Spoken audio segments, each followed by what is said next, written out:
everyone, welcome to Xylem Learning. അഭിമിസാണ് മക്കളെ. നമ്മുടെ ഇംഗ്ലീഷിൽ എപ്പോഴും നമ്മുടെ മാർക്ക് കുറയുന്ന അല്ലെങ്കിൽ നമുക്ക് കൺഫ്യൂഷൻ ഉള്ള ഒരു പോർഷൻ ആണ് നമ്മുടെ ഗ്രാമർ എന്ന് പറയുന്നത് അല്ലേ. അപ്പോൾ ഇന്നത്തെ വീഡിയോയിൽ നമ്മൾ അടിപൊളിയായിട്ട് നമ്മുടെ parts of speech with examples ആണ് പഠിക്കാൻ പോകുന്നത്. അപ്പോൾ ഈ ഒരു വീഡിയോ സ്കിപ്പ് ചെയ്യാണ്ട് ആദ്യം തൊട്ട് അവസാനം വരെ മിസ് എപ്പോഴും പറയാറുള്ളത് പോലെ കണ്ടു കഴിഞ്ഞാൽ തീർച്ചയായിട്ടും നിങ്ങൾക്ക് ഈ പാർട്സ് ഓഫ് സ്പീച്ച് അടിപൊളിയായിട്ട് സെറ്റ് ആയിട്ട് മനസ്സിലാവും. അപ്പോൾ നമുക്ക് സ്റ്റാർട്ട് ചെയ്യാം. പാർട്സ് ഓഫ് സ്പീച്ച് ആണ് നമ്മൾ ഇന്ന് പഠിക്കാൻ പോകുന്നത്. നമുക്കറിയാം 8 പാർട്സ് ഓഫ് സ്പീച്ച് ഉണ്ട്. ഓക്കെ, അത് ഏതൊക്കെയാണ് ഇമ്പോർട്ടന്റ് ആയിട്ടുള്ളത്? ഫസ്റ്റ് നമ്മുടെ വെർബ് ഉണ്ട്, അതുപോലെ തന്നെ പ്രോനൗൺ ഉണ്ട്, പിന്നെ നൗൺ ഉണ്ട്, ഇന്റർജങ്ഷൻ ഉണ്ട്, ആഡ്ജക്റ്റീവ് ഉണ്ട്, കൺജക്ഷൻ ഉണ്ട്, ആഡ്വർബ് ഉണ്ട്, പ്രിപ്പോസിഷൻസ് ഉണ്ട്. അപ്പൊ നമ്മുടെ ഇന്നത്തെ വീഡിയോയിൽ ഇതാ ഈ 8 പാർട്സ് ഓഫ് സ്പീച്ചും നമ്മൾ അടിപൊളിയായിട്ട് പഠിക്കും, വിത്ത് എക്സാമ്പിൾസ് ആയിരിക്കും. അപ്പൊ നമുക്ക് സമയം കളയാണ്ട് സ്റ്റാർട്ട് ചെയ്യാം. ഫസ്റ്റ് നമ്മൾ നോക്കാൻ പോകുന്നത് എന്താണ് ഒരു വെർബ് എന്നുള്ളതാണ്. അപ്പൊ മിസ്സിന്റെ കുട്ടികൾക്ക് കുറെ പേർക്കൊക്കെ അറിയായിരിക്കും.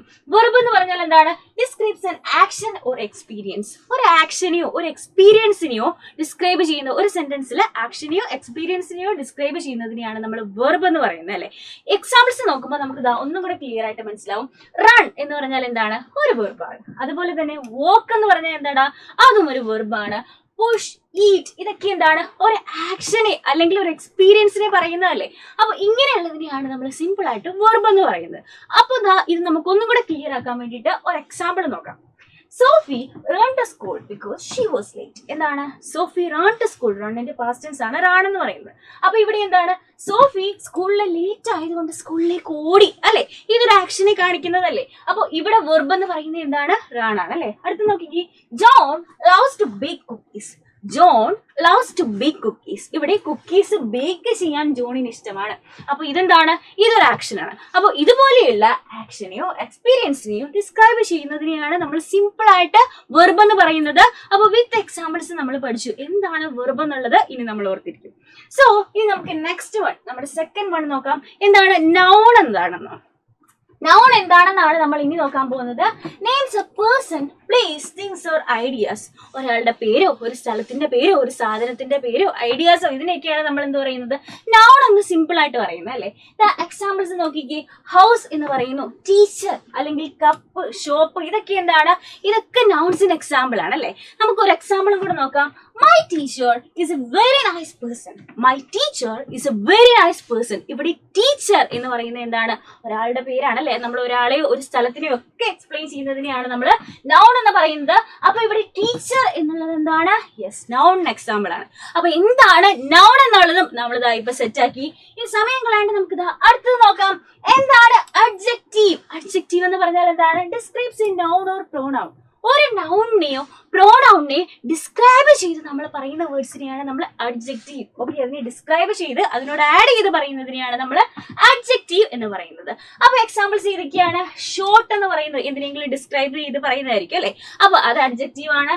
Beautiful, she has A beautiful ice. അപ്പം ഐസിനെ നമ്മൾ ഡിസ്ക്രൈബ് ചെയ്ത് പറയുകയാണ് ബ്യൂട്ടിഫുൾ എന്നുള്ളത്. അപ്പൊ അതെന്താണ്? അതൊരു അഡ്ജക്റ്റീവ് ആണ്. റെഡ്, ഓൾഡ്, ഇതൊക്കെ അഡ്ജക്റ്റീവിന് എക്സാമ്പിൾ ആണ്. നമുക്ക് ഒരു എക്സാമ്പിളും കൂടെ നോക്കുമ്പോൾ മനസ്സിലാവും. Amal has a huge house with 6 bedroom. വലിയ വീടാണ് അമലിനുള്ളത്, 6 bedrooms ഉണ്ടെന്ന് പറയുന്നുണ്ട് അല്ലെ. അപ്പൊ ഇവിടെ ഹൗസ് എന്നുള്ളതിനെ നമ്മൾ എന്ത് ചെയ്തു? ഡിസ്ക്രൈബ് ചെയ്ത ഹ്യൂജ് ഹൗസ് എന്ന് പറഞ്ഞു. അപ്പൊ ഇതെന്താണ്? ഇത് നമ്മുടെ അഡ്ജക്റ്റീവിന് എക്സാമ്പിൾ ആണ്. ഓക്കെ, സെറ്റ് അല്ലേ? ക്ലിയർ ആണല്ലോ. സോ നമുക്കിനി നെക്സ്റ്റ് വൺ നോക്കാം. ആഡ്വർബ് എന്താണ് എന്നാണ് നമ്മൾ ഇനി നോക്കാൻ പോകുന്നത് അല്ലെ. Describes A verb. ഒരു വെർബിനെയോ അഡ്ജക്റ്റീവിനെയോ ഒക്കെ ഡിസ്ക്രൈബ് ചെയ്യുന്നതിനെയാണ് നമ്മൾ എന്ത് പറയുന്നത്? ആഡ്വർബ് എന്ന് പറയുന്നത്. എക്സാമ്പിൾ നോക്കിക്കേ. സ്ലോലി അല്ലെങ്കിൽ യെസ്റ്റർഡേ അല്ലെങ്കിൽ ഓൾവേസ്, ഇതൊക്കെ എന്താണ്? ഇതൊക്കെ ഹൗ, വെൻ, വേർ, ആര്, എപ്പോ, എവിടെ, എങ്ങനെയെന്നൊക്കെ പറയുന്നതിനെ ഡിസ്ക്രൈബ് ചെയ്തിട്ട് പറയുകയാണ് അല്ലെ. അപ്പൊ സ്ലോലി, yesterday, always ഒക്കെ എന്താണ്? ആഡ്വേർബ്സ് ആണ്. എക്സാമ്പിൾ നോക്കിക്കേ. Sophie is always late for school. Sophie is always late for school. അപ്പോൾ how, where, when, how often എന്നൊക്കെയുള്ള ക്വസ്റ്റ്യൻസിന് ആൻസർ ചെയ്യുന്നതാണ് ഓൾവേസ് അല്ലെങ്കിൽ സ്ലോലി, യെസ്റ്റർഡേ, ആ ഒരു സമയത്തേക്ക് മെൻഷൻ ചെയ്യുന്നതല്ലേ. അപ്പോൾ ഇതിനെയാണ് നമ്മൾ എന്ത് പറയുന്നത്? ആഡ്വേർബ് എന്ന് പറയുന്നത്. സോ നെക്സ്റ്റ് വീഡിയോ നോക്കാം. എന്താണ് പ്രോനൗൺ എന്ന് പറയുന്നത്? Replace the name of A person, place, thing or idea in A sentence. അതായത് ഒരു സെന്റൻസിൽ ഒരു സ്ഥലത്തിനെയോ ഒരു പേഴ്സണെയോ അല്ലെങ്കിൽ എന്താ പറയുക ഒരു പ്ലേസിനെയോ നമ്മൾ മാറ്റിയിട്ട് റീപ്ലേസ് ചെയ്ത് നമ്മൾ ഹി, ഷീ എന്നൊക്കെ യൂസ് ചെയ്യില്ലേ, അതിനെയാണ് നമ്മൾ പ്രോനൗൺ എന്ന് പറയുന്നത്. ഈ എക്സാമ്പിൾ നോക്കുമ്പോൾ നമുക്ക് മനസ്സിലാവും. Maria is a very nice friend. Maria ഒരു നല്ലൊരു സുഹൃത്താണ്.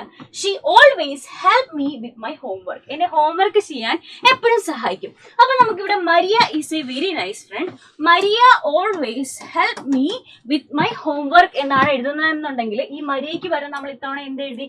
ഷീ എന്ന് എഴുതി. അപ്പൊ മരിയയെ റീപ്ലേസ് ചെയ്തുകൊണ്ട് നമ്മൾ ഷീ എന്ന് എഴുതി അല്ലേ. അതുപോലെ തന്നെ ഷീക്ക് വരെ നമുക്ക് ഹി യൂസ് ചെയ്യാം, അല്ലെങ്കിൽ അവർ, ദേ എന്നൊക്കെ യൂസ് ചെയ്യാം. അപ്പോൾ ഇതിനെ റീപ്ലേസ് ചെയ്തുകൊണ്ട് ഒരു പേഴ്സണെയോ പ്ലേസിനെയോ തിങ്ങിനെയോ ഐഡിയൊക്കെ റീപ്ലേസ് ചെയ്തുകൊണ്ട് നമ്മളൊരു സെന്റൻസിൽ ആഡ് ചെയ്യുന്നതിനെയാണ് നമ്മൾ പ്രോനൗൺസ് എന്ന് പറയുന്നത്. അപ്പൊ പ്രോനൗൺസ് നമുക്ക് അടിപൊളിയായിട്ട് മനസ്സിലായി. സോ നെക്സ്റ്റ് നമുക്ക് നോക്കാനുള്ള എന്താണ് ഇന്റർജെക്ഷൻസ് എന്ന് പറയുന്നത്. അതായത് നമ്മൾ വൗ, ഓ, ഹേ എന്നൊക്കെ പറയില്ലേ, സ്ട്രോങ് ആയിട്ടുള്ള ഇമോഷൻസിനെ കാണിക്കാൻ. Express strong emotion and is often followed by an exclamation mark. നമ്മൾ എപ്പോഴും എക്സ്ക്ലമേഷൻ മാർക്ക് വാവ് എന്ന് പറഞ്ഞിട്ട് നമ്മൾ എന്ത് ചെയ്യും? ഒരു എക്സ്ക്ലമേഷൻ മാർക്ക് ഇടും അല്ലേ. ഹേ എന്നൊക്കെ പറഞ്ഞിട്ട് നമ്മൾ എക്സ്ക്ലമേഷൻ മാർക്ക് ഇല്ലേ, നമ്മുടെ സ്ട്രോങ് ആയിട്ടുള്ള ഇമോഷൻസിനെ കാണിക്കാൻ യൂസ് ചെയ്യുന്നതാണ് നമ്മുടെ interjection. Hey, I haven't seen you in a long time. എന്താണ്, നമ്മൾ കുറേ നാളായില്ലേ കണ്ടിട്ട്. ആ ഒരു സ്ട്രോങ് ഇമോഷൻസിനെ എക്സ്പ്രസ് ചെയ്യാൻ ഇവിടെ നമ്മൾ എക്സ്ക്ലമേഷൻ മാർക്ക് ഇട്ടു. അപ്പൊ ഇതിനെയാണ് നമ്മൾ എന്ത് പറയുന്നത്? ഇന്റർജെക്ഷൻസ് എന്ന് പറയുന്നത്. നെക്സ്റ്റ് വൺ ആണ് നമ്മുടെ കൺജക്ഷൻ. കൺജക്ഷൻസ് എന്ന് പറഞ്ഞാൽ വേർഡ്സിനെ കണക്ട് ചെയ്ത് നമ്മൾ ആൻഡോ, ബട്ടോ, ഓൾദോ, ഓറൊക്കെ യൂസ് ചെയ്തിട്ട് നമ്മൾ എന്ത് ചെയ്യാണ്? നമ്മൾ വേർഡ്സിനെ കണക്ട് ചെയ്യാണ്. അതായത് ഇവിടെ നോക്കി, I like to watch the television. അതൊരു സെന്റൻസ് ആണ് അല്ലെ. എനിക്ക് ടെലിവിഷൻ കാണാൻ ഇഷ്ടമാണ്.